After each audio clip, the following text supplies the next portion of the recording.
We spoke when we first started about Umair Haq. Let me give you a little background on this guy. I mean, when I first met Umair, he was young, ambitious, and that's not to say that he's not young now, but he was ambitious, but a little bit misdirected when it came to where am I going to put my time, my energy, so that I can make more money. He's an MMA fighter. He's got a pretty amazing track record of success in that arena. As a matter of fact, if you go on YouTube, you check him out, you'll be going, I like this guy and I want him to be my friend. But his MMA career was not paying the bills. Some of the things that he was doing for a living were not paying the bills. He's going to share his story in just a little bit. But I've watched his business blossom. I've watched his real estate business take off over the last number of years that he's been with us. And he's really leaned in heavily to mobile home parks, a fantastic niche strategy in the real estate world that I think everybody deserves to spend a little more time getting acquainted with. So I am so excited to be able to bring Umair out on this call as he's going to share with us a little bit about his background, his story, what pushed him forward into this strategy, and how he's capitalizing on what we call niches to riches.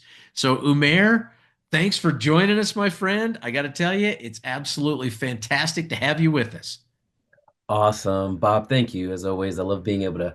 And I got to warn you guys, I've had a little bit of the flu that I'm getting over. So if I need to, I got my toilet paper here ready to go. That's your replacement for tissues. I That's, see. Okay, that, you know that's my what? replacement. It's Yeah, all about efficiency, isn't it, Umair? I ran out, man. So I was like, instead of those little weak things, just have a roll on standby. So. All right, so cool. Just a little bit of background for those of you guys that don't know me. I started with Renatus back in 2015. I was doing mixed martial arts. I was working for the school system, doing before and after school. It's like childcare. At the same time, I was doing personal training, and I was living with my mom and dad in their basement. And I was really struggling with money. I was struggling so much that I started doing mixed martial arts for money. I never wanted to do it for money initially.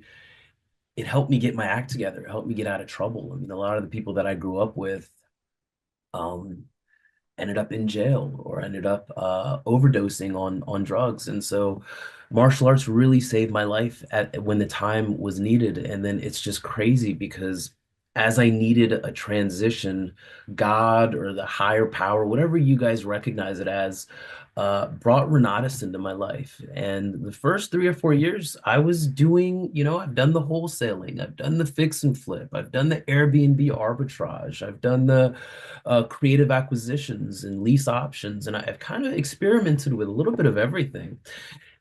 Even raw land development with some partners that I've met through the community. So much has happened as a result of being a part of this community for me in my life. But as COVID started back in 2020, I noticed something. I noticed that a lot of the busy metropolitan areas, like where I live in the Washington, D.C. area or California and New York, those areas, many people were starting to leave those areas and they wanted to be in areas that were more rural. Because now a lot of my tenants, which I'll show you, they work from home on their laptop. And if they can move in an area where there's a lower cost of living and they're getting paid the same amount, it just helps them so much. So I noticed a trend and I started leaning into that.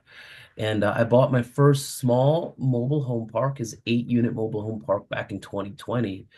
And it was cheap. I mean, it was really cheap. It was so cheap that it's the same, and I can show you guys my closing disclosures. I'm so open because I want to share with you the power that this can create for you. It's so cheap that some people pay for their vehicles, their cars, and they finance a car for as much as I bought a 8 unit mobile home park. And today I'm going to go into some insights and some details about this. And I've got a pretty cool PowerPoint set up before I get way ahead of myself. Because you know, I have struggled with, and I thought it was a curse for a while, but now I'm realizing it's a gift. But I've struggled with having ADHD. I was in the smaller classes growing up because my brain goes 1,000 miles per hour, and it's a gift and a curse. But I have ADHD, and I was labeled LD. That's what they used to call it, learning disabled, right? And I had something called an IEP. And so no other form of learning really worked for me for so long. And then just being able to become a part of Renatus and the way that their learning system works, where you could learn it at your own pace and time online, and then you can talk to other people that are doing it. And then with the different communities, you could be in a community and actually experience a property tour. It really hit all of the senses. And maybe other people, I feel like it's taken me longer than it should have, but I've gradually gotten into everything. And I'm grateful for it. So anyways, let me open up my desktop, and I'm going to go through some main points on mobile home parks specifically, and why I believe it is the best opportunity in the real estate investing space today. Okay. Um, and I might go a little back and forth, and the chat boxes are going to stay open, but just want to introduce you guys to my family. This is my wife, Yas. And I'm so grateful for her that she puts up with me, and she deals with my ADHD, and she picks up after me, and she's just amazing.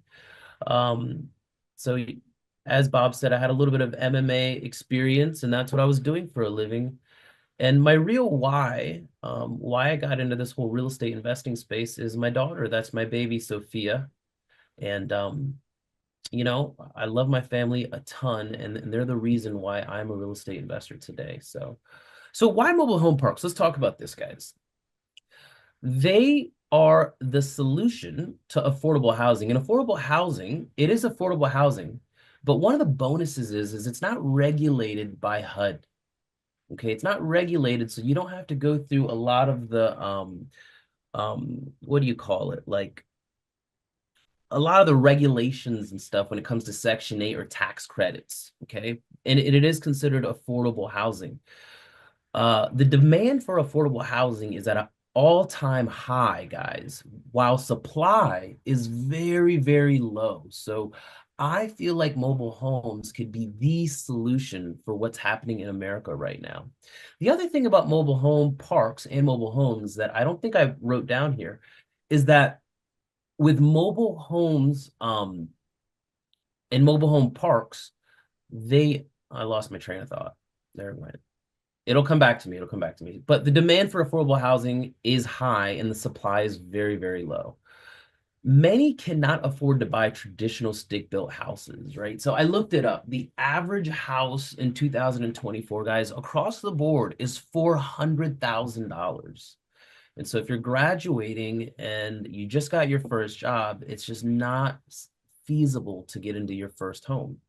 So the National Association of Realtors reported that the Housing Affordability Index is at a 42-year low. And so the other thing about mobile home parks is they're not making any more of them. So there's a scarcity factor, okay? They're not making any more mobile home parks.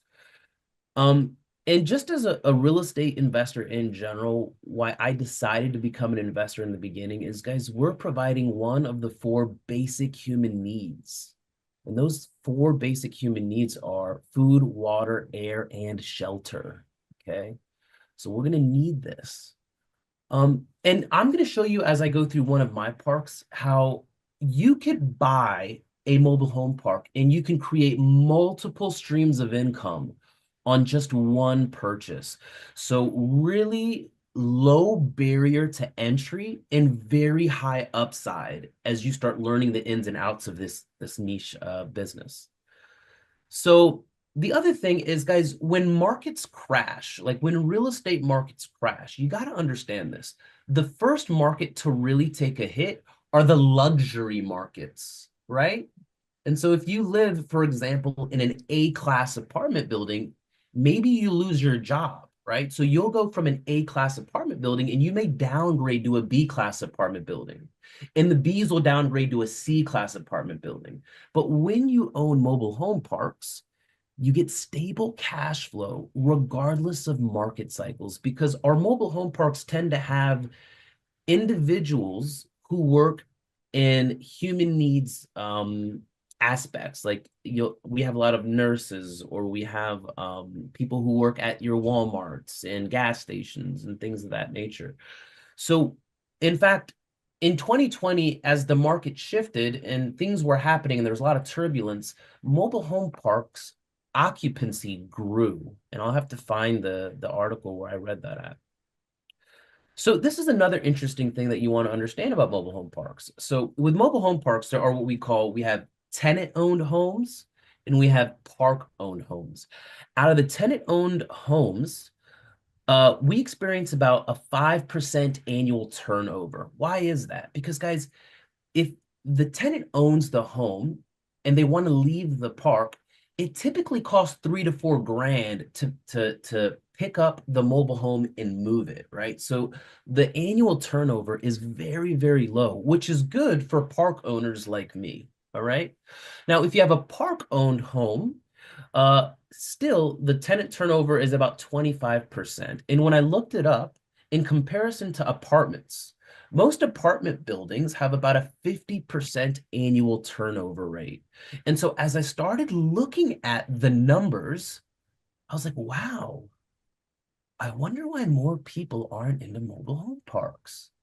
And so it's not the sexiest and it's not for everyone, right? And I'm not going to go into the hype and stuff. I show the numbers and I explain to like my students or my friends and family that by leveraging mobile home parks, you could literally retire or hit I'm going to talk about this. There's your need number, what you need, and your want number. You can literally hit your need number within 3 to 7 years, depending on what your needs are.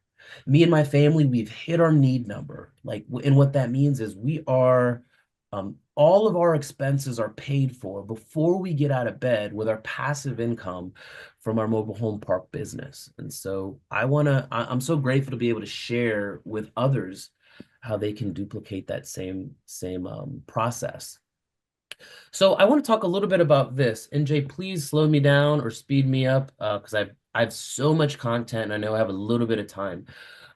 But I want to talk about this whole idea of saving versus investing. All right, and I'm just sharing with you my thought process, right? Because it would have taken me years, or maybe I don't even know if it's possible for me, but if I tried to save up $1 million, and if I had $1 million in a savings account, and if a savings account is paying 4 to 5% annually, it's only going to yield me 40 to 50 grand a year to live off of.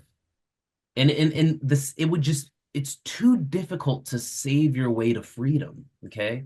Now, with the deal that I'm going to show you coming up, I'm going to show you how I got into this deal with literally none of my own money and how I got paid to buy this mobile home park. So I want you guys to start seeing the difference between saving and investing, because for a lot of the students, including myself, I've been able to do deals without using any of my own money or credit. Now, that's not to say that it's easy or that it's going to happen fast, but we got to get over the thinking part so then you can get into the doing, okay? Now, what I've learned how to do over the last decade of working with Mr. Snyder and Renatus, and one of the most important things that I've learned is, Umair, always do opposite of what the masses are doing. Okay. When there is lots of optimism in the marketplace, I'm sort of shying away. Okay. And when there's turbulence in the streets and there's blood in the streets, I'm like, okay, where are my investing opportunities? Okay. So one of the main reasons I got into mobile home park investing was I noticed a lot of people going into fancy real estate, large developments. And those same friends of mine who went into these large developments, unfortunately, some of them had to file for bankruptcy. Okay. And so if you don't take anything else away from this training today, guys, do opposite of what the masses are doing. Okay. Now, I talked about this earlier, and I think it's important that if you guys are hanging with me today, is to write down what your need number is and what your want number is. And I defined it for you here. Your need number is going to be the bare minimum for you to get out of your current rat race in your head above water. I took that and I wrote that down because unless you have an objective, it's going to be harder to get there, right? And then your want number is a number that gets you excited to get out of bed, right? It's that number that helps you fulfill your life purpose. And I'm still working towards my want number, guys. So I'm in this thing with you guys, all right? So let's talk about one of my mobile home park deals. This deal I closed, it's a rural park. And as we go through teaching mobile home park investing, guys, I want you to understand this, there are levels to the game, all right? Now, I am a product of the Renatus system. So as I compose my class and we're going through teaching about mobile home parks, I'm going to be pointing to other instructors so you can really understand the levels of real estate investing when it comes to mobile home parks. All right.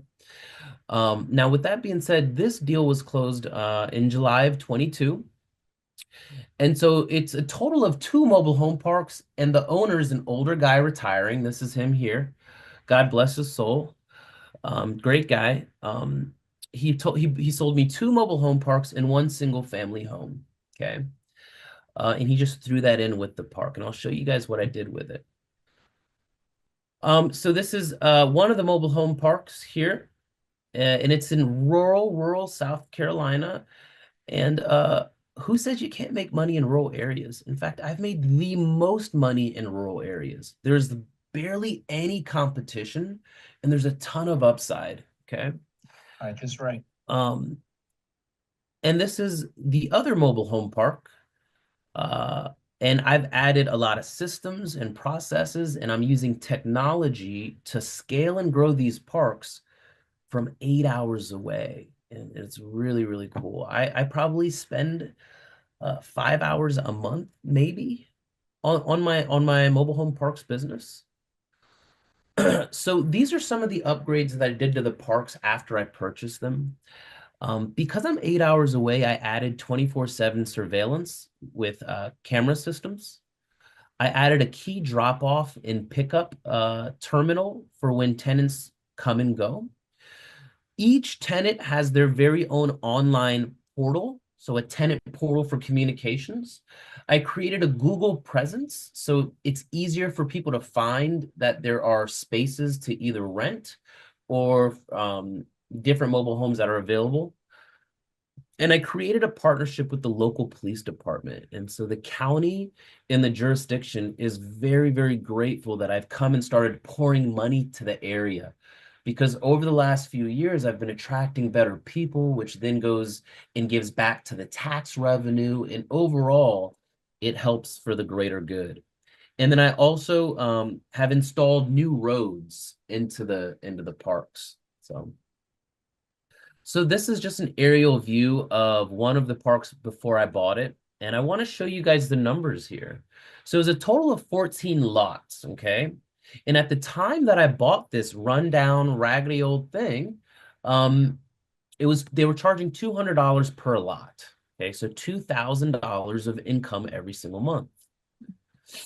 Now, I knew that if I filled the rest of the lots, that would be $2,400. So I also ran the numbers of buying 4 used mobile homes and bringing them onto the lot. And each one, I knew that I can rent out for $875 a month.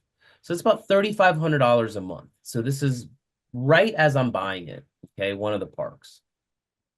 So I added the 3,500 plus the 2,000 I was already getting in lot rent, and I saw nothing but potential for how cheap I was able to buy the land in the park.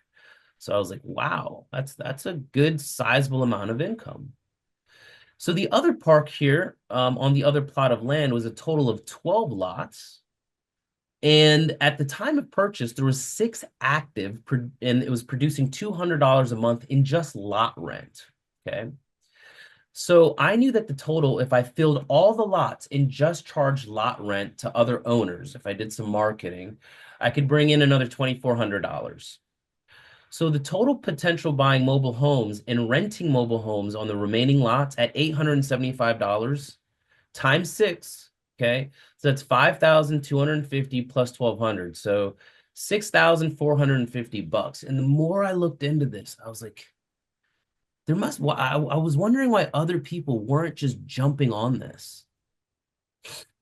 And so the total potential, and then I started thinking about all of the different things that I've learned here with Mr. Bob Snyder and Renatus, like lease options and seller financing and how to hold the note and contract for deeds. And I was like, well, what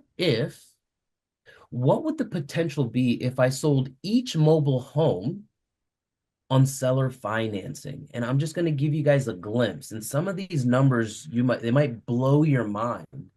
And I can show you real life examples of how I'm actually earning these numbers now. But if I took a mobile home and I sold it for 50 grand on financing, okay, and just collected a $1,500 down payment, and I've been able to do this successfully. Now I've got to charge an interest rate, and so I charge an interest rate a little bit higher than what the banks are charging.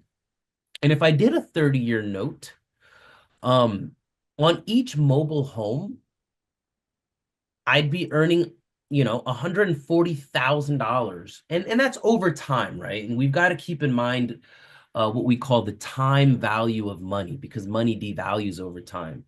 But as a passive income play, I took $140,000 and multiplied it by 12 because I have 12 lots. Now I was like, just by understanding the financing, I can create over $1.6 million in equities, and I wouldn't even have to lift a finger just by learning how to be the bank. And so when I took everything that I've learned in the Renatus education and I started applying it to mobile home parks, the numbers were just way too sexy for me to walk away. Way too sexy. Okay. Now, let me go through both mobile home park totals of when I first bought the park and what they are now. And now I'm doing this over and over and over again. So let me just show this to you guys. So it was a total of 26 lots at the time of purchase, okay? 16 were active at $200 a month in lot rent. So right when I bought the park, it's producing $3,200 a month. Now, I knew that if I just filled all the lots and just rented out the lots. Now, that's what mobile home park investors consider the holy grail. They just say, "Hey, buy 100 pads, city sewer, city water, and just do the lot rent." Now, I don't believe in that. In my mobile home parks, I have a mix of park-owned homes and tenant-owned homes. And that's because I'm using these mobile home parks to replace a paycheck that I would have gotten otherwise from maybe a job, right? So total potential, if I just filled all the lots, was $5,200. Now, this is the total potential of me buying or raising capital and buying used mobile homes and bringing them in and renting them for $875 a month, okay? So when I did that, it's the 875 plus the existing lot rent of $3,200, which would have made me 11,950 bucks a month. Now, when I show you guys how cheaply I bought this mobile home park, you won't believe me. Like I've shown friends, families, my uncles, and they're like, "You are lying, Umair." So then I pull up my closing disclosures and I show them that, guys, this is real and it's taking place every day. And it's right under the radar of these, what we call these private equity firms that'll buy the larger parks, right? And I'm not saying don't play in that space. There's definitely opportunity in that space as well. And as I construct the class, I'm gonna give you step-by-step plays as if maybe you're starting out with nothing. Maybe you're a C-suite executive and you're looking to get into the space. But we're going to create plays for any type of individual that wants to get into this mobile home space. Okay. So this is what I saw, and this is what I started with. Now, these are my numbers directly after closing or buying the mobile home parks. Okay. So, guys, believe it or not, I bought both lots of land for $155,000. There are places in America where you can't buy a single family house for $155,000, guys. But it's going to get better. And I cannot wait for questions. So I financed this with a small local bank for 20% down. Okay. So they wanted 30, it was $36,000, and that's plus closing cost. It came around, it was $36,000. Okay. Now, with mobile home parks, so anything 5 units and up is considered commercial. So the bank did what we call a commercial appraisal. Now, commercial appraisals are based off of the income, not comparables within residential property. Guys, the this was like it has to be one of the best in the top 10 best days of my life. This is where magic happened. So the commercial appraisal came back at $344,000. And so what the bank allowed me to do before closing is they allowed me to do a cash out refinance. Okay. Now, because the appraisal came back so much more than what my purchase contract agreement was, the bank paid me to buy this mobile home park. Okay, that might confuse some people, so I'm expecting some questions, and I'm going to give you clarity on it. But basically, that equity paid for my down payment, and the bank dropped some money into my bank account. So they gave me a total loan of $255,000. My walk-in revenue without lifting a finger was $3,200. My monthly payment to the bank, principal, interest, taxes, and insurance, is $14.50 and 8 cents. And so I walked into cash flow, okay? $1,750 of cash flow. Okay. Now, those were my current numbers. Now, remember, this needed work. It needed infrastructure. We added the surveillance. We added a road system. I brought in homes. And I'm going to talk to you guys about all of the different income streams that my parks produce. But my current numbers, and this is a little bit older because I did this property tour 5 months ago, and I've added more revenue since then. I'm showing you these slides today. But for the first mobile home park, it's producing $3,174.64. For the second park I showed you guys, it's currently producing $3,676.34 with a total revenue of $6,854.98. And this is just one of the purchases I've done. So my monthly payment to the bank has stayed the same. And I have a cash flow of $5,400. Okay. Now, and there are still some lots that I have available. And as we get to the end, I'm going to talk about all of the income streams that I've been creating within the mobile home park space. And if you guys are interested in getting into this space, some recommendations that I have for you, because I have learned so much this last number of years. Okay. Now, just to show you guys the house that came with this mobile home park purchase. Okay, this is a house that I've sold on a rent to own deal. So this came with the park. The owner didn't want it. He says, hey, please take this off of my hands as well. So I found a handyman buyer. I collected a down payment of $3,000, and then I sold this on seller financing. So a property that came with my mobile home park, I sold as the bank, I call it Bank of America. I sold it as the bank and created basically $100,000 of money out of thin air. And so sometimes when people tell me that learning and taking the time to educate yourself is too expensive, I'm like, guys, it's too expensive for you to not understand the business of America. Okay. So in summary, for today, guys, I want you to understand this. I did this deal without my own money, just because using the Renatus system, I've learned how to find properties at deep discounts. Using the Renatus iOS system and negotiation tactics and different strategies.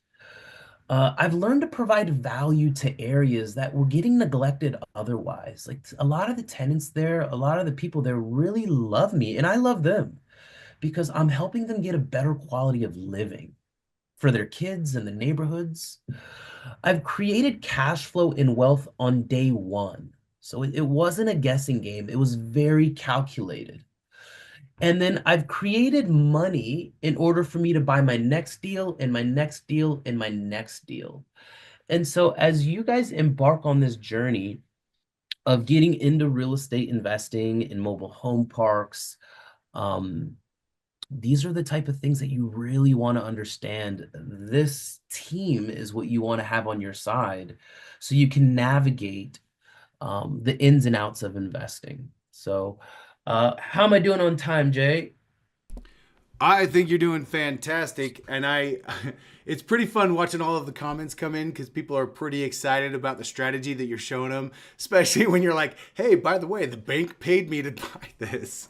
Yeah, the bank has paid me now twice to buy because guys, I feel like a lot of these older sellers, they don't understand the time value of money. So when I tell a seller who's 72 years old that I'll give him $150,000 for his mobile home park, his eyes light up. He's like, okay, I'll take it.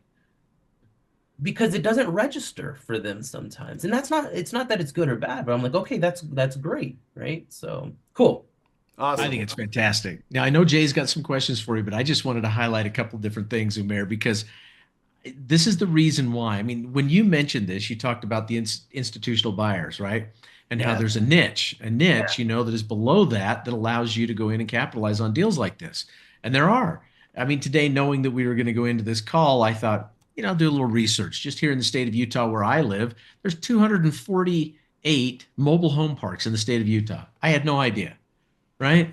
Because when you haven't created an awareness around it, you just don't know what to focus on. And then I went in and I did a little research.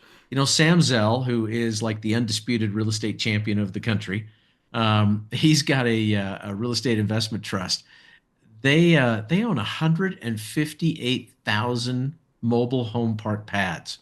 The Carlyle Group just invested $230 million in manufactured home parks in Arizona. Apollo Global Management has 24,000 home sites, for 100 manufactured home parks. The list goes on and on. Blackstone, I had no idea that Blackstone Group was so big and heavily invested in mobile home parks. They've got over $1 billion invested and are out there just, cranking it up. Stockbridge has got 266 mobile home parks comprising 74,761 lots. I could go on and on and on just talking about the large institutional investors. Now, why does this mean anything to us? You hit on it. It's because we got a housing shortage in this country, especially a housing shortage of affordable housing. We're about 4 million units short of what we should be at just to be able to provide housing for all the individuals who want a home. But affordable housing is a niche that is not going away. That's when you've got the largest availability of buyers, the largest availability of renters. And when you can do that in a mobile home park, what a great strategy. So I tip my hat to you. Now, I know there's an awful lot of folks who've got questions for you, Mayor. I'm going to let Jay come out and hit you with some of those, but I just wanted to punctuate the point right there that the timing of this opportunity is perfect. And Yeah, Bob, with that being said, like you can wholesale them, you could flip them, you can keep them as rentals, you could be the bank on them. There's not a lot of regulation. There's a low barrier to entry. Like I did an analysis on mobile home parks and it just blew everything else out the water. So I'm excited about sharing about it. Oh, you yeah. know, What you've shown me gets me excited because mainly on my long term buy and hold properties, I'm pulling 5 to 8% cash on cash return. You are you are blowing that out of the water, man. Yeah, my cash on cash return is at least 36%. It's just ridiculous. Like I can't find anything that's going to produce this much money with this less effort. And I was excited about sharing about how I started providing turnkey rentals for people who want rental properties. And then I built my own property management infrastructure based off of the classes that Renatus has taught me, like managing property managers. And so I have used the Renatus system. And now what I love about you and what you do is you allow the community to grow within itself. It's true capitalism, right? You allow us to express ourselves, and you bring in practitioner instructors that are doing exactly what they're saying. So, as always, I just want to thank you. I'm so grateful to be here. So, Right on, man. Right on. Go take it away, Jay. You've got some questions there. I do. Bob, you said that I was going to hit Umair with some questions, and knowing his background, there's not a chance I'm going to hit Umair. So here's the deal. A lot of people have been asking, where you find mobile home parks, how you locate them, all of that. But one question here that's right on the top that I think is awesome is from Jasper. He says, "Do we have a mobile home class?" You're about to. Well, you know what? Let me do the honors here. One of the things that we do in Renatus is we focus on making sure that our educators are the right fit for our community. And they've got to be practitioners. In other words, individuals who make their full-time living doing what they're going to teach our students how to do. That's what a practitioner is, not a theorist who stands at the beginning of, the front of a class and lectures based on a facilitation guide. So many of our instructors have actually come from our successful students. And just within the last few weeks, Umair and I came to an understanding that he needed to pay it forward and share this information with the Renatus community. He's our newest instructor here in Renatus, a practitioner at that. We're really excited because he's going to spend a full day class teaching you guys to do exactly what he's doing. Awesome. Awesome, awesome. Well, hey, so Jasper asked, where do you find the mobile homes? Where do you get them? There's a few different places. I'll tell you one of the ones that I just started doing, I guess 2 years ago. So Renatus also teaches about tax liens. So every year in the jurisdiction that I'm investing in, any leftover money that I would have in savings, I put into mobile homes where people haven't paid their taxes. And if they don't come up on their taxes, guys, I'm able to buy used mobile homes for what people owe on their taxes. I've literally bought a mobile home for less than $1,000. So that's one way that I'm finding dirt cheap. I mean, dirt cheap mobile homes, pulling them to my lot and creating returns that are unfreaking heard of. So I'm now uh I'm a transactional engineer. I'm a mixed martial artist of real estate investing because of the Renatus system. So tax lien sales is one of the best ways that I'm finding to use mobile homes. Um, and that's one of many. I'll show you the list that I've pulled from our Renatus iOS system. And guys, you gotta practice just reaching out and talking to sellers. And I'm gonna have recordings of me talking to people just from pulling the list. You don't gotta pretend you're some big hotshot company. I have real conversations with people. And I use everything that I've learned in my Renatus marketing business, in the drive system and the communication stuff to talk to my sellers. You guys are gonna crack up because I mirror them and just to make them feel more comfortable. And this park that I'm closing on in the next 2 weeks, I found on the Renatus iOS system. I called him. The guy told me about all of his antique cars and how he wants to get out of the business. And it's just been amazing what happens if you just take action. So I'm gonna have actually me calling everyone and showing you guys exactly what I say in the class. So I'm excited about that. The scripts, the contracts, the documents, I mean, everything is going to come inside of that. Dude, that's awesome. Awesome, awesome. So Andrew asked this question. He says, I always hit the seller with that overestimated value of their home. How do you find flexible sellers? Again, I use the iOS system, and when I talk to sellers, I try to I don't beat them up on their price. I'm reasonable. I'm like, what's fair with you? Let's work together on this. And so we kind of, as long as I get them on my side and we build rapport, a lot of times they're willing to do more. Like, let me give you a good example. So this guy that I'm buying this park from now, we have a closing date set in a week and a half. Because he likes me, he goes, well, I'm not going to do anything with it. He's throwing in a mobile home moving diesel truck with the sale because he likes me. Now, it costs me $4,000 every single time I pay a mover. So now I'm going to add mobile home moving to my mobile home business. And now my revenue is going to go through the roof. So guys, it is all relationships. It's all about understanding your seller's drive and building that relationship and collaborating, right? So hopefully, Awesome. I know it's so simple, but that's really what it is. I promise you. So I keep getting more and more comments that are pouring in, just people dying for the class. So I think there's definitely a market for this. Jasper asked this question: where do you find a mobile home? How much is a 1, 2, or 3 bedroom? Do you even have a 4 bedroom? Yeah, so there's single wide mobile homes and there's double wide mobile homes. So they double wides can go up to 5 bedrooms, right? But I mostly like having at least 3 bedroom, 1 bath mobile homes. That's what I see fits. Because a lot of times, these families are putting like 5, 6 people in a 3 bedroom, 1 bath mobile home, right? They're really working to make things work. So Right on. Veronica asked this. She said, how many follow-up meetings is the average you do with sellers before they agree to sell to you? How long does it take you to build that rapport with the seller? it really varies. Like the one that I just showed you, it took me almost 2 years to buy that home. The guy's wife was sick. And you know what I think tipped it over the edge? I sent his wife was in the hospital, and I sent his wife a postcard. I sent him and his wife a postcard saying, I think it was either Thanksgiving or Merry Christmas. I was like, I'm thinking about you. I hope you get healthier soon. And I think like a week or two after that, he reached out to me and says, my wife talked to me and we're ready. We're ready.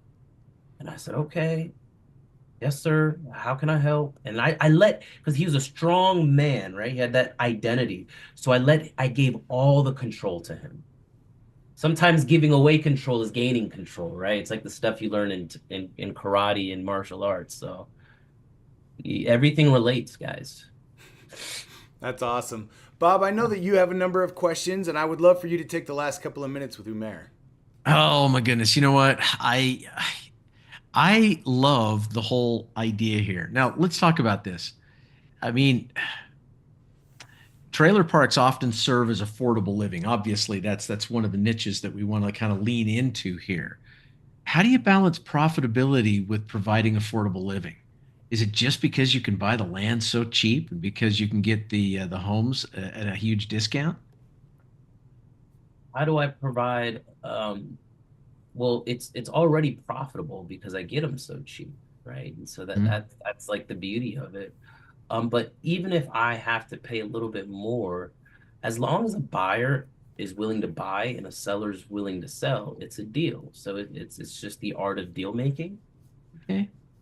Does that answer the question, Bob? I feel like it Well, I has. think so, because here's the thing. As an investor, what you're generally trying to do is you're trying to increase rents, you're trying to increase, the equity position that you have in a property as much as you possibly can. And sometimes that creates an unaffordable position. Correct, correct. And that's actually why I love this because I Mhm. am profitable. I can actually afford to keep rents lower Mhm. than most people. Right? Because now some people, and I've noticed this in the space, like some people are jerks and they're jacking these rents up just because they think they could charge them. But those landlords always end up losing. Yeah. Maybe they'll make good money for a while, but then if you're hurting your customer and you know that, then you're going to lose big time. So I try to keep my rents lower than normal. The best businesses provide more value than what they take from the marketplace. And so as I position myself, I know sometimes I can charge more, but I don't. That's why for my first year and a half, when I bought the park, I didn't even think about jacking up the lot rents. I said, look, these people don't want any drastic shifts. My numbers work. Let me build a relationship with all my people and ease my way into it by providing value. So when I fixed up the roads, they're like, wow, our conditions are getting better. And then when I had these conversations with them, I said, guys, I want to keep doing this stuff for the park. I want to keep making things better, but it does come with a cost. And these people are so nice that they were so understanding. It's all about framing the conversation with the customers. So, Right. I think that's yeah. fantastic. So, what are some misconceptions that people have about investing in trailer parks? Well, you always hear like, oh, trailer trash, or there's going to be drugs, or there's going to be gun violence. Well, guys, there is. There is, but that is in every space. Mhm. That's in every space. And so, um, I've had to deal with certain things, but that's a part of being in the business. And if you're afraid of that stuff, maybe you want to hire an operator, right? That like you want to understand what space you want to lean into. Just because the profits are fantastic doesn't mean you want to go into that space. But there are those things that exist, but I got to say those things exist in every marketplace that there is. And so part of our job as investors is helping to stimulate the economy and bring things up. But because think about it right now, markets are shifting and there's a lot of turbulence. As things shift, remember, people, if they lose their high paying job, they downgrade their living, right? So a lot Mhm. of times what we're noticing is the mobile home park space is growing in the quality of customer that it's attracting. Mm. And they don't like apartments because Americans like having four walls to themselves. They like having a yard to themselves, and they don't want to be in a building kind of cramped up. You know what I mean? Yep. So it still gives them the sense of ownership by being in a mobile home. Right. They've got space. We've got What do you space. think? What do you think the trend is for mobile home parks over the next 5 to 10 years? Oh, it's gonna blow up. And they're not making any more mobile home parks. So guys, you gotta get in and you gotta get in now. Yeah, Yeah. that's fantastic. Oh my goodness. Here, I wrote down another couple of questions here. I thought, So we've had a few more come in the between time. okay, So Anthony asked this. He said, "Oh, hang on, I keep clicking all over the wrong place. What are the taxes like on mobile home parks?" Dirt cheap. They're cheap. All They're right, cheap. I that kind can of pull summed up, it up, didn't it? yeah, They're cheap. I can pull up one of my tax assessments right now, and it's just very, very cheap as opposed to regular real estate. right on. So then we've had some other questions come in here. Do you need to have a dealer's license to buy the mobile home parks? From Lily. You do not have to have a dealer's license. Okay, But if you start buying, selling, and financing a certain number of them, at certain jurisdictions do require you to have it. And so I'm preparing for that now. And I'm going to be discussing that and kind of going through it in the coursework. right on. So Sandra asks, would Section 8 pay for renters to live in trailer parks? Believe it or not, they do. In South Carolina, they do, but every jurisdiction is a little bit different. In every jurisdiction, Section 8 rules are a little bit different. Right on. And then James asked, where do you get financing? So for my parks, I actually did it by learning how to raise private capital. And so I raised the capital for my first 8 lot mobile home park, and then I gave my investor a 10% annualized return. But that return, it was paid for through the cash flow of the park. Does that make sense? Yeah. And then after I got things like fixed up a little bit, I started increasing a little bit of the rents in that park. I did a refinance. And because the commercial appraisal, again, now I've gotten to a rhythm. Because the appraisal amount came back so much higher than what I bought it for, I then paid off my investor. So I'm not paying expensive 10% money. Mhm. And I got a 4% loan back on that first part. So it's been amazing. That's awesome. Well, that's all the questions that we have online right now, and I know we only have a couple minutes left, Bob. Yeah, we do. We do. So, Umair, I mean, obviously, this has piqued a lot of folks' interest. We want to continue to lean into it, and you and I have had conversation about mobile home parks for a number of years now, and I just kept telling you, Umair, I've not been able to find an instructor that I trusted. I've not been able to find somebody that is the right fit for the Renatus community. So, if you want a class on mobile home parks, be that guy, and that's exactly what you've done. is you've gone out there, you've proven the model, you've gotten the experience, you've gotten the education, and now you're willing to share it with the folks inside of the community. I can't wait to get you in the studio because I have no doubt that this is going to be an awesome strategy for individuals to take advantage of. It's a good thing about Renatus, man. We're just trying to work hard to ensure that individuals get what they need in terms of relevant, actionable information that they can go out and apply today. So, what you've shared with folks is just a glimpse of what you've got to give them in a full day class. Oh yeah. I mean, I've got automation tools. There's certain ways that I've set up the finances on autopilot so things get automatically paid, and I'm gonna go into every little detail that I can to help people implement the strategy. So Right so on, excited. man. That is fantastic. Thanks for doing this, Umair. Thanks for being a part of the community. Thanks for being, from going to from student to educator. You've bridged that gap and you've made some great things happen. Yes, sir. I'm just grateful for the opportunity. Well, I appreciate you being a part of our very first Renatus Invest Edge. Right And on. I have no doubt that this one's going to get a lot of traction. There's going to be an awful lot of folks that want to learn this strategy from you. It's going to be fun. Oh, outside of that, I just wanted to mention one thing here. I'm going to share a little portion of my screen as I kind of wrap up the call here because I just want to put this out that a lot of times individuals they come, they check us out, they see what's going on here, and they maybe need just a little bit of direction on which way to go, what they want to do to really enhance their education. I mean, we've got 40 practitioner instructors, 90 full day classes, 11 different strategy paths that we send individuals down. So sometimes, you just need somebody to work with to help kind of hone in and direct you in the right path. Well, we're just extending an invitation. Listen, if you're a guest, you're trying to figure out, where to go in investing, and maybe you just need a little bit of a consultation. You want to talk to somebody who knows the industry. Listen, on your screen is a QR code as well as a link there. That takes you to a calendar. Book a 30-minute session, 30 minutes to just explore the possibilities where we can get to know you, you can get to know us, and we can figure out whether or not you're a good fit and we are for you, and see what we can do to give you some advice and counsel that might help you to move forward in your investing career. Real estate investing absolutely rocks. I'm a believer. Why? Because I'm an investor. Jay Stark's a believer because he's an investor. Umaer Haq is a believer because he's an investor. Don't you want to be an investor too? And you got to remember this too. If home is where the heart is, shouldn't your business be there too?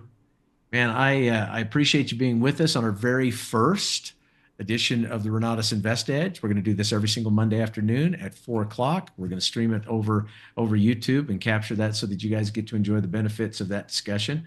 We've got community members from coast to coast that are out there doing amazing things in real estate. You're going to learn about their strategies. You're going to learn about their business. You're going to be able to ask questions and interact with them. This is going to be a fantastic forum for you every single Monday afternoon. We'll look forward to seeing you next week. Until then, good day and God bless. Bye bye now.